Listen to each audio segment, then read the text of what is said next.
area of this cone. And the formula is going to be pi r, and then we're going to go L plus r.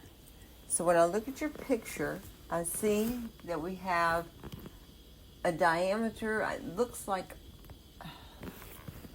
what's the deal with, let me look and see if I can get a better view.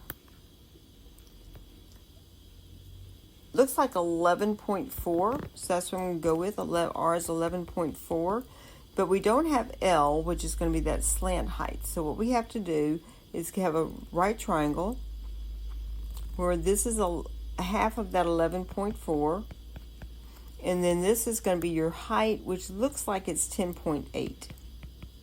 Okay, these numbers might not be right, so that means we can find that slant height by using the Pythagorean theorem. So 10.8 squared plus, let's do 11.